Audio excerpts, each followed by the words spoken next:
I would rather get into day 2 of Worlds after going 6-0 day 1 than just getting a day 2 invite, because you've got that confidence boost. In this exact format, I just crushed day 1. Right. And that's going to make you go into day 2 thinking like, I got this. Yeah, and you've got to be more and more confident about your deck list in the field as well. You've overcome many different archetypes by this point, and you've been able to pilot your deck in all sorts of different scenarios. So it's a great edge you almost have that you've, it's going to be tiring, of course, and mentally draining, but you've played at a high level and have been able to succeed so much. It gives you a good emphasis and a good sort of tempo almost going into that second day. Yeah, it really does. We can see here, it's quite obvious what the players are playing. In terms of prizes, I'm going to be honest with you, Ryuki's prizes were not looking great. Yeah, it looks like a chunk of Pokemon there, and some pretty helpful ones as well, some Arceus by the looks of things. So, yeah, pretty sketchy, of course. And Simon is going to be playing the Mew VMAX, which we have seen a few times on stream as well. So, yeah, a pretty interesting combination here where it's a bit of an unorthodox Arceus. We saw that EV coming in as well with that Jolteon, you would presume, as well as their stage 1. The memory capsule trying to shut down lots of water abilities. But we are kicking things off here in round 6. And Simon, the best way to kick things off, a Battle VIP pass. Yeah, it's been a bit of a running theme throughout the day today. Getting Battle VIP pass turn 1 is such a great card. Being able to go and get any 2 basic Pokemon you want from your deck, get them straight onto your bench. And this isn't like when we saw Mew against Palkia, where there are reasons to try and keep your bench that little bit smaller. Here, you're not being punished for having a big deck so much, so you can just go get that Mew, go and get those Genesect, and really start going nice and aggressive. And we're up against Arceus here, and we've got 2 of the big decks. Although, we saw from the prizes, there's some Pikachu action going on, so it is not necessarily the Arceus we've seen all day so far. Simon has an interesting hand. He could potentially guarantee some Pokemon with Ultra Ball. Instead, we're going to see some coin flips, and going to throw away a Choice Belt in order to cram a Matic, which does get a Tails. Not ideal. Might make things a little bit more awkward for him. There's already another Genesect, and it looks like just more items are going to hit the discard pile here. So there's going to be a 5th basic Pokemon coming into play. There's already a Genesect V in hand, and it means everything must go for Simon, but he will be able to draw a lot more cards here, having the option for 3 Fusion Strike systems once he benches this final card in his hand. He can completely freshen this up. So he's navigated it well. You do lose a small resource here with the Choice Belt, but I think when you see a Luminion V on the board already, it means that you can almost navigate taking those 2 prize cards without any damage modifiers, and it gives you that license to be a little bit greedier with your initial Choice Belt. Absolutely, that Luminion is not going to be terribly difficult to KO, and it also means with Simon going first and Ryuki starting with that Luminion in the active, Ryuki has to get Luminion out the active this turn, or else it's just a really easy 2 prizes just sitting there for Simon. So that's going to be just one more thing Ryuki's going to need to worry about going into next turn. We see some interesting cards for Simon. He's actually playing a Jubilife Village Stadium.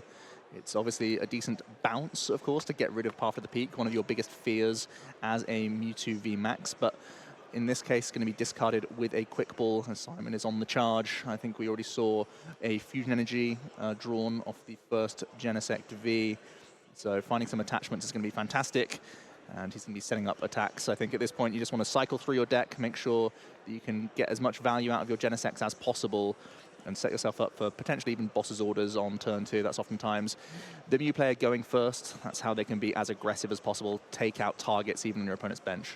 Now, that's an excellent point. We have now had a look at Ryuki's deck list, and what we've got here is Flying Pikachu V Max. We've got Jolteon, the one that shuts off those abilities of Water Pokemon, which is not terribly relevant in this matchup, admittedly.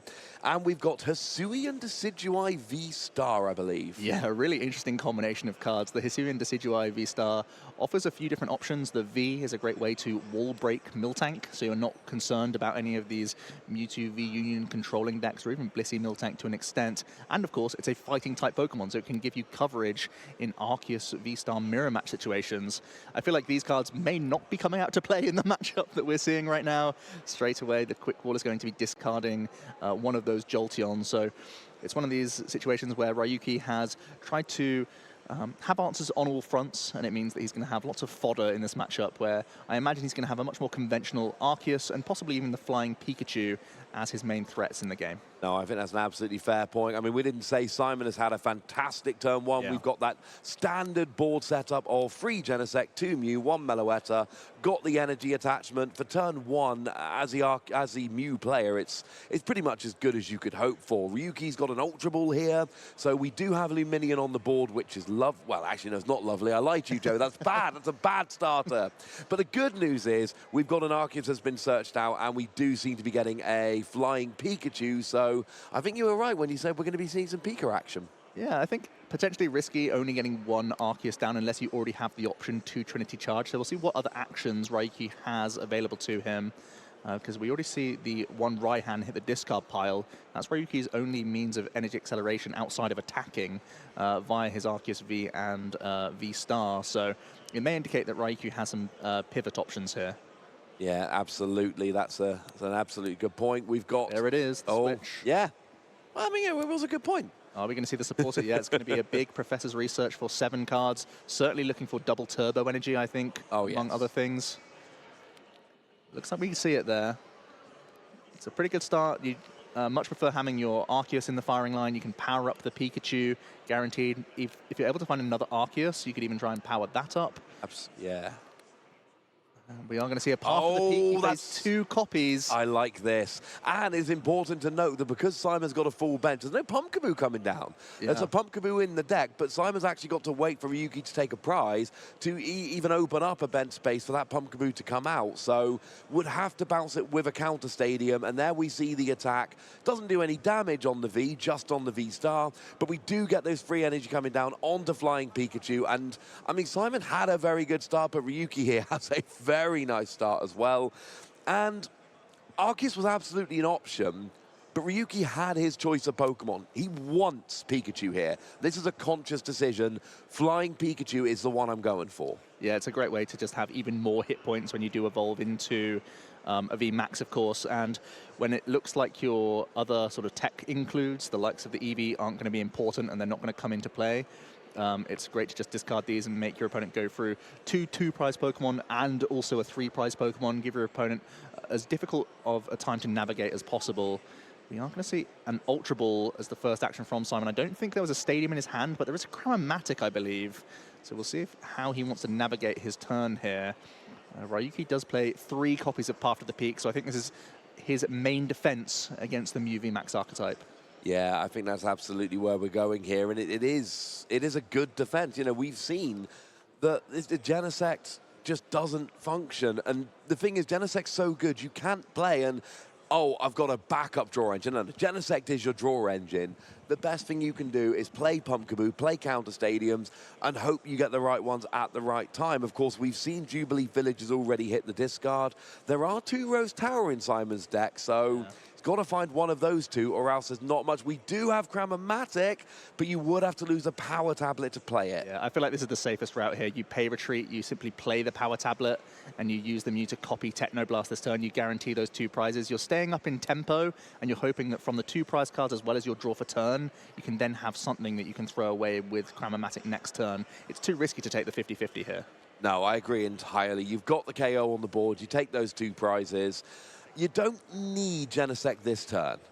Yeah. Like Genesect this turn, but you don't need it. We do see a Pokemon catcher, which is Chromatic fodder, if nothing else. So Simon takes the first 2 prizes there. That's lovely. And Ryuki brings Pikachu to the party. And a Marnie, which in conjunction with that path could be kind of big. Yeah, even though there was no Stadium bounce being shown, Ryuki is still going to see 5 fresh cards himself here. I think that's the more important thing here, where he's looking for his own VMAX. Do we see any Ball Search cards? I don't think we do. Just a ton of supporters and energy. Oh, my goodness. Are we going to see a fly here? I think we're going to see a fly here, Joe. No. And it is... Oh, we don't know! Come on, we need to see. It's a heads! That's big. That means that during your opponent's next turn, you prevent all damage from and effects of attacks done to this Pokemon. Now, Pikachu is, you know, It's flying high right now. Now we're gaming. That's what it's all about. The downsides of fly are huge. Where is the Pikachu, Joe? It's being read by a judge, I believe. Okay. We just got to make sure that we're all on the same page here. We're going to need that back at some point. Yeah, but essentially it's flown off. It's gone. It's off the screen. It's untouchable right now. Ryuki has found a way to try and make life more awkward for Simon, who is going to have to find some gusting now if he's going to continue to take any prizes this turn.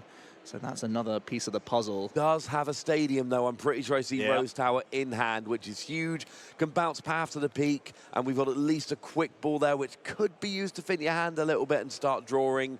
I mean, there's not a huge amount Simon really needs this turn. We need some kind of switch and gusting. That's actually quite a bit to ask for, to be fair. Yeah, he's holding on to some ball search cards. I don't know if he really wants to spend these too much. No. I'd love to see the attachment of double turbo energy to the benched Mew, I think, here. That's probably his best choice. And you don't really want to get rid of Pumpkaboo either, because it's such a good card later on. But if you guarantee a VMAX, it just gives you more draws from Genesect and allows you to Rose Tower as well. It absolutely does, and I do love that play. I just worry, because we know Ryuki's playing multiple copies of Path to the Peak. Yeah, he plays 3 copies. So now you've lost your Pumpkaboo, you've lost your Jubilee Village, you've lost one Rose Tower.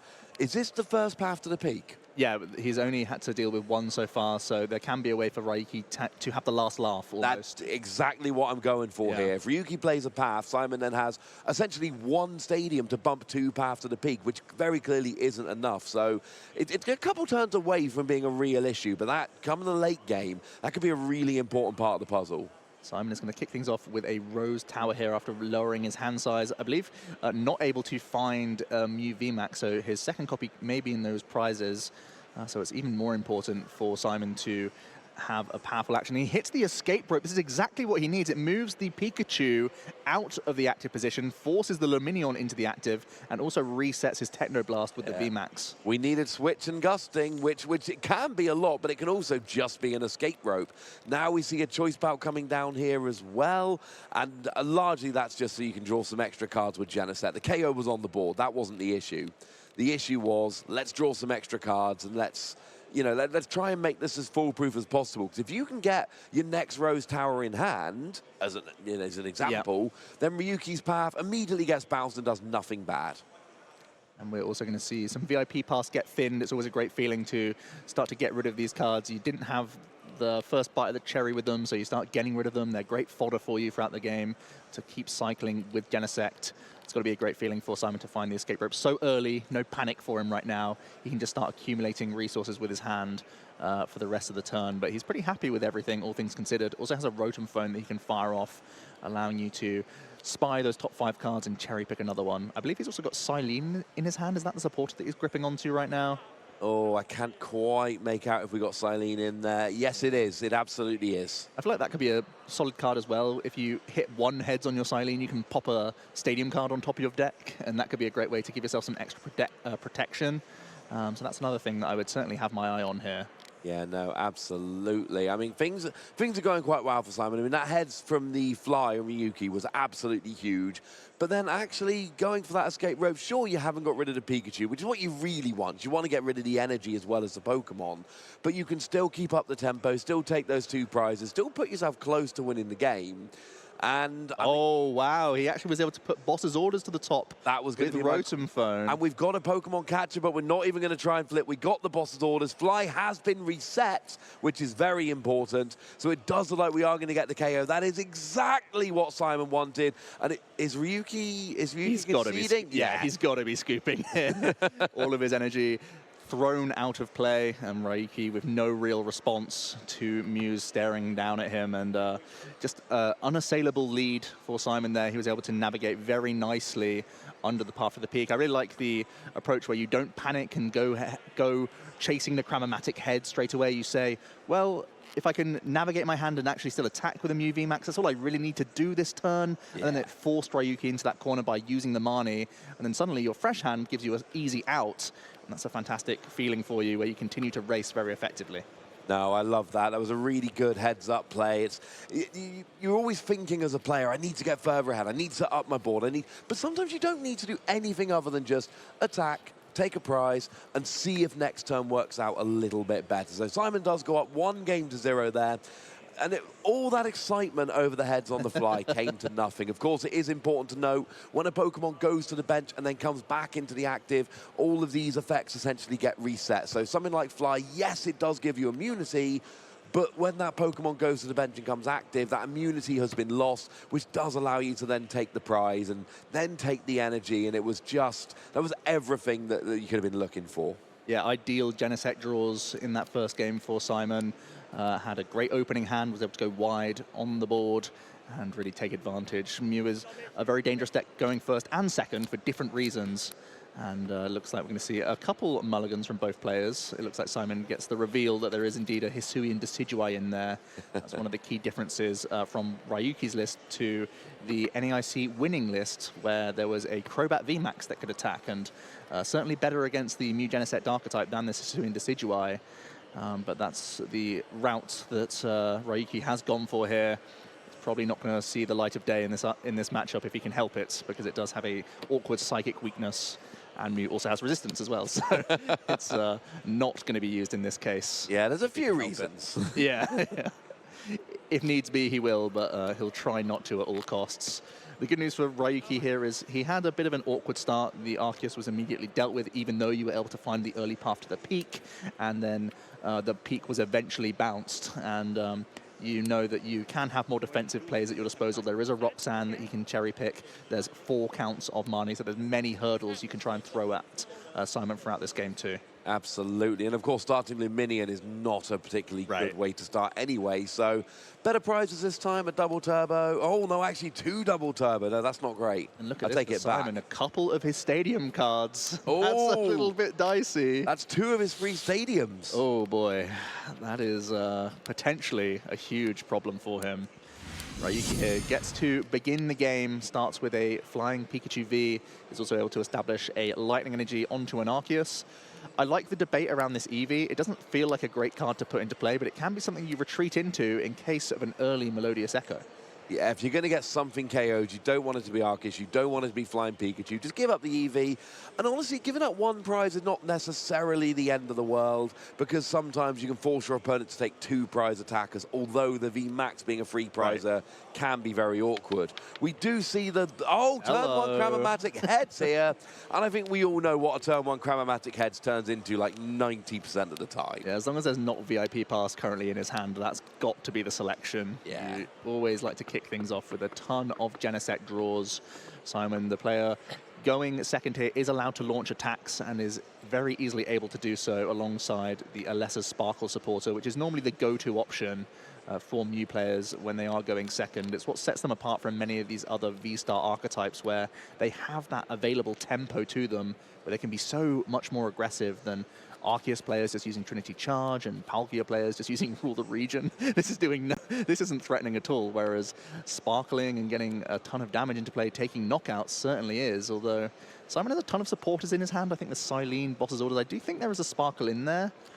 And of course, the VIP was the selection from the Cramomatic, and I believe there's also an Ultra Ball, so it's actually a very good hand here. Yeah, there is an Ultra Ball. You will have to get a couple of those supporter cards into the discard, but then you can draw more cards with Genesect. We did see that Battle VIP pass getting the Mew and the Genesect. We now see an Ultra Ball coming down. You've got to imagine probably for another Genesect, unless you're setting up the 2 Mew, but really you need a Genesect nice and early. Start drawing extra cards, start getting just everything you need out on the board. Because the thing is, even if you need the extra Mew, get a Genesect, you might draw the Mew. Yeah, and Sparkle's like not enough right now, so you want to give yourself as many cards as possible from the Fusion Strike system so you can get a turn attachment in. Ideally, you even find something like an Escape Rope, which we saw in the last game so effectively. So you are taking a 2-prize knockout, and then you just leave this random Eevee in play. That's not going to be an issue for you. So I'd like to see that from Simon, if possible. May require some more Cramomatic flips, or some more VIP pass and more basic Pokemon coming into play, but he's still not done with his turn, not by a long shot. No, I think if we could see an Escape Rope and a Fusion Strike energy, that would be absolutely huge. We do see an Ultra Ball, I believe, but I think he drew it alongside a VMAX, and he's just got rid of his Silene, so it could be a little bit awkward. Still is the selection. Boss's Order's going to hit the discard pile. There are only 2 Mew VMAX in the list, so it's a bit of a risk from Simon, but he is trying to tempo out here. Sometimes just overwhelming the opponent with aggression is enough for the Mew, especially against a list where you haven't been threatened by dark-type attackers at all throughout the game, so you know that your Mew VMAX is typically sticking on the board for a couple of turns. Yeah, it is an awkward one. If you've only, I mean, that's basically one Mew VMAX now for the rest of the game, which is not an ideal situation, but it does mean that you've got more Genesect out on the board now, you've got more draws coming down, and we know there's at least a Sparkle in play. So, and it's just every turn, I didn't draw it, but I drew an Ultra Ball. We're still going. We got to go deeper. I believe now there's Pumpkaboo that might have to hit the discard pile. Oh, that would be a little bit awkward. But there's already 2 Rose Tower in the prizes, and Simon knows by now, or should know by now, that there are 2 in the prizes. So that would give you 1 out in your entire deck to path to the peak, and he already knows that Ryuki plays at least 2. But it does seem like it's happening, so path to the peak could really be threatening here. And if I'm Ryuki, I'm looking and going, hang on a second. So there's a lot already gone. And this could pay off beautifully for Simon. I mean, is there any thought that maybe, I won game 1, I think I want to go aggressive, there's always game 3? Yeah, there's always that in the back of your mind, of course. You know you have a decent amount of time to try and close out 2 games, and Mew is great at being aggressive.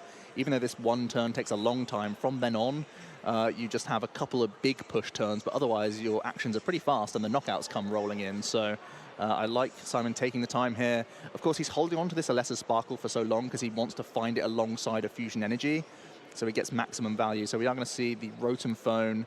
The VIP pass time has passed for that. Oh, but we there finally we see go. Fusion Energy. And of course, you know, if you play the Alessa Sparkle, then you're taking out 2 Fusion Strike Energy. You want to keep them in the deck, because it's something that you would think you want to play nice and quickly, but actually it then makes it less, even though you're drawing 1 fewer card with every Genesect, because you're having the amount of Fusion Strike Energy in the deck, you're actually more likely to draw it by not playing Alessa Sparkle. So now, I mean, an escape rope would be lovely. We've got a KO on the board, but an escape rope's a dream. Yeah, and you don't really enjoy putting like 2 Fusion Strike Energy onto a Meloetta just to take a 1 prize knockout. You would much prefer to save the Fusion Strike Energy because they are so valuable. It's a Cram-O-Matic. Cram-O-Matic, now we're gaming. And a switch and a Battle VIP pass, which is at least good fodder for the Cram-O-Matic, if nothing else. Looks like we're in on a coin flip right now.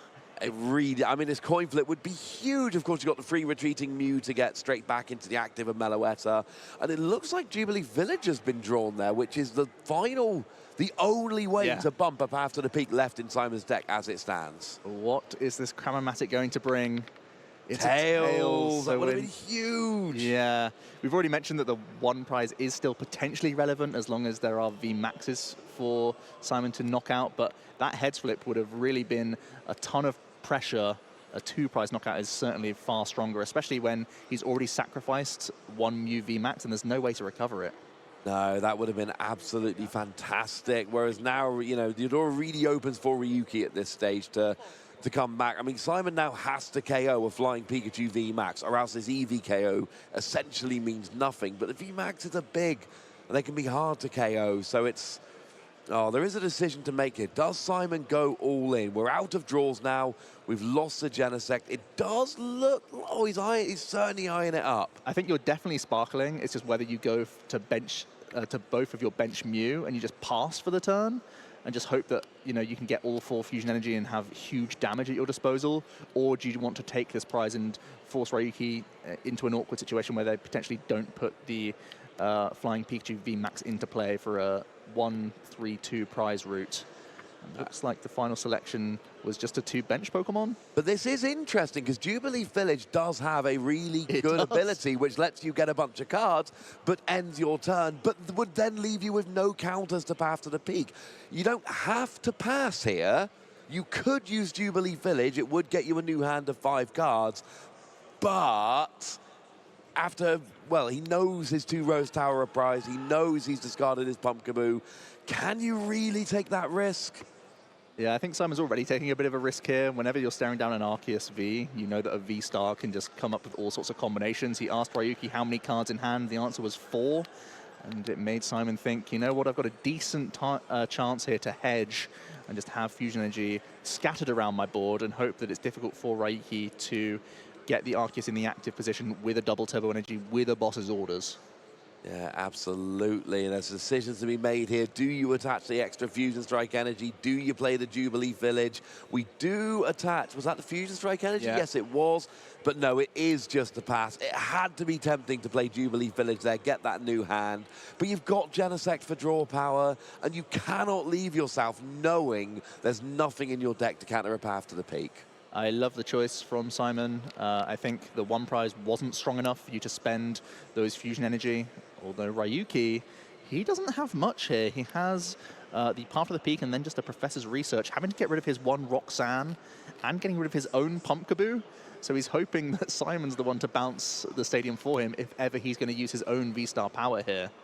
Yeah, I mean, I think it's a pretty safe bet Simon is going to bounce it as fast as he possibly can. It is interesting to see Ryuki's deck here, which is far more like a deck from, you know, a year or two ago, which is just, hey, I'm playing a bunch of draw supporters. That intelligent engine that we often see in Arceus decks isn't there. It is very much just I'm going to try and play a traditional draw supporter most turns, but I've got Starbirth here as well to help me out.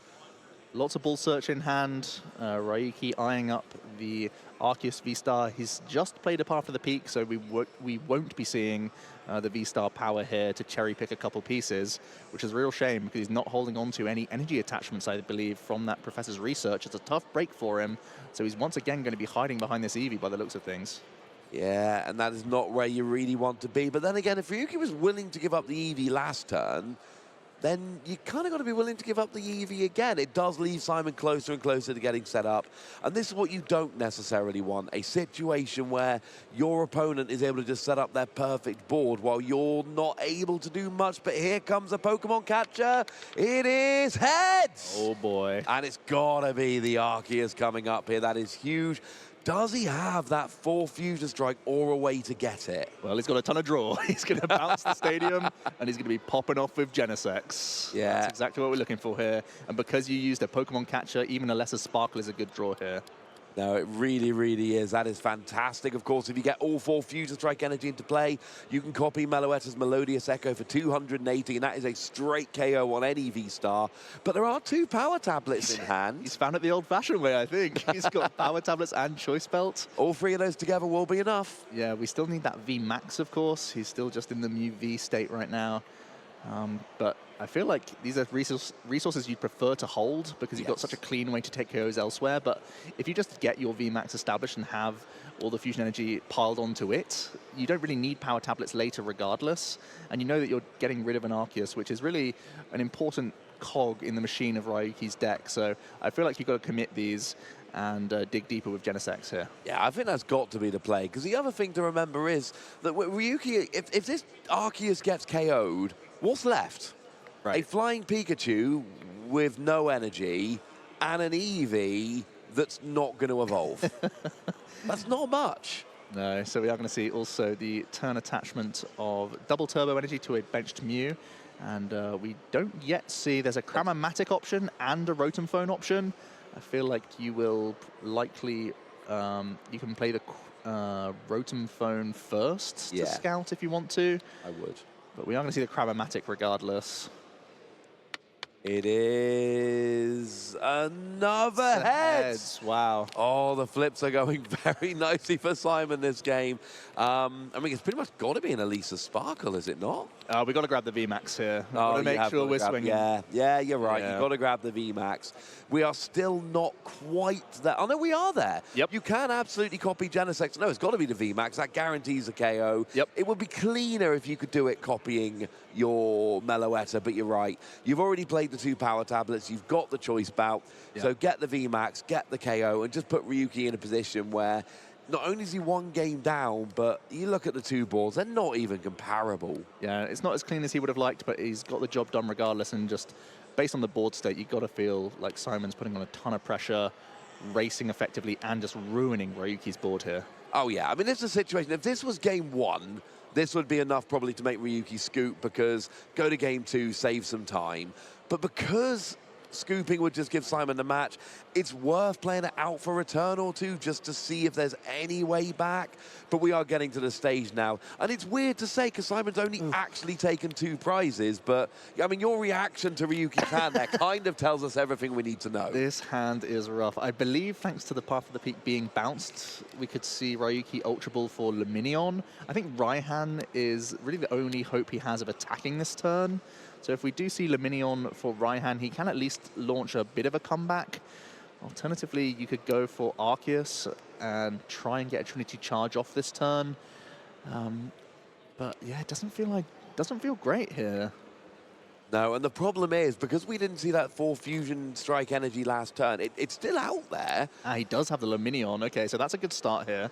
That is a very good start, but Simon could just get a KO next turn pretty easily on something like on Arceus V. So I'm not sure, you know, Ryuki, it's not just about getting a response here. It's about setting up a board that can be robust and can last for a couple of turns. And Simon's setup is so good here that I think just using an Arceus to accelerate a couple of energy and then probably putting your opponent down to 2 prizes remaining, I'm not sure that's enough. Yeah, listen, we're a long way away. Oh, we are. Let's make no mistake about it, but we're going to see the Luminion grab Marnie first things first. And I imagine what we're going to try and do is Ryuki's going to try and lay the trap. I think he's going to try and Trinity Charge this turn onto the Flying Pikachu and almost sacrifice another 2 prize cards here. It sounds like a terrible strategy, but it then sort of opens the door for you to try and hit with a Path to the Peak Marnie combination on the following turn and really try and disrupt the opponent because we know the Roxanne's already gone early on here, so we are going to see the Marnie. And it's another big 5 cards for Ryuki here as he does try and mount this comeback. We do not see any double turbo energy. No, Simon did draw 3 quick balls, but also drew a Fusion Strike Energy, which could be very, very useful. Oh, man. But back to Ryuki then here. What we do have, there is a Crobat to play Crobat and Luminium. Each of their abilities is limited to once during your turn, but they can both be used on the same turn. And this is generally not what you want to do. You don't want to be playing 2 support Pokemon just so you can take advantage of their abilities. But you know what? Sometimes if that's the only way you're going to be getting back, but it's not a double turbo energy. That means we're almost certainly going to be retreating into Eevee this turn.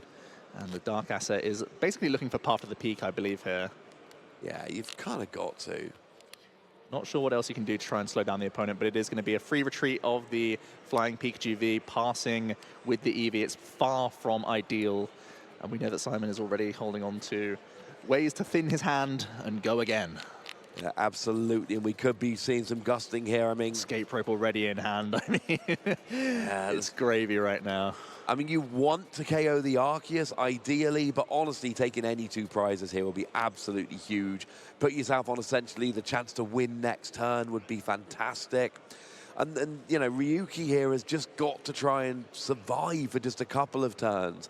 And sometimes, you know, if you can get a KO with an Arceus while accelerating energy, then you set up a big attacker for the next turn. Sometimes just a couple little plays like that can get you right back into a game where it really did look like nothing was going on. But as it stands at the moment, Ryuki doesn't really have any of that. It's kind of hoping for an Arceus V-Star and a double turbo next turn to really start getting going. And Simon is just going to thin a Genesect V with his 3rd quick ball here. And we will certainly be seeing the Escape Rope come down. I see no reason not to before starting things off with the Fusion Strike system.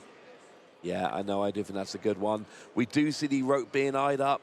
And it had to be Crobat or Luminion. That was all Ryuki was ever going to put active. It's not the ideal KO, but it doesn't really matter. You can potentially go for gusting if you find a better, if you find some gust. Yeah. But I think here you're better off just KOing the Crobat and saving the gusting for next turn, which is, the game-winning play. Yeah, it depends if he sees Pokemon catches and wants to cycle deeper towards boss's orders. That's kind of the time when you go, well, I may as well play it because I can still dig towards boss's orders anyway. If I get the heads, happy days. So it looks like actually we've got an escape rope. There's a Pokemon catcher and there's an escape rope as well. So there's no real downside to this catcher as it stands at the moment, and it is. Oh, it's a Tails. Escape rope means that you can just force up a 2 prize the next turn and not have to KO the Eevee. So that Pokemon catcher was kind of like a free roll, so to speak. Yeah, and I don't really feel like there's many cards you want to get rid of here from Simon's hand. They're all pretty reasonable. Even the power tablet, maybe the time has gone for that. If you're going to commit yourself to a gusting game plan, you may as well get rid of the damage modifiers because there's such easy prizes around with the likes of the Luminion. And we are going to see 2 additional cards from Genesect. And if you are committing to this line, I guess you also play the next power tablet as well. First of all, we are going to see a Rotom Phone. Let's see if we can put anything spicy to the top. There is the option to have Boss's Orders on top of your deck now as well. Yeah, that would be quite nice, you know, guarantee it for next turn. I mean, here, if you can get the KO with the Crobat, which you can by retreating, then this is going to be just set up next turn for some kind of gusting or even just playing the escape rope, which is already in your hand, and then taking that 2-price KO. Yeah, there's still not been a supporter, so the Boss's Orders could come down right now and just deal with the Arceus once again. And it absolutely does. You called it, Joe. Arceus comes active, then you retreat into the Mew. And there it is. And Ryuki has decided that that is a step too far. Simon does take the match 2-0 and becomes the first player we featured on stream today to make their way into day 2 of the World Championships. That has got to feel good. Yeah, congratulations to Simon going 6-0.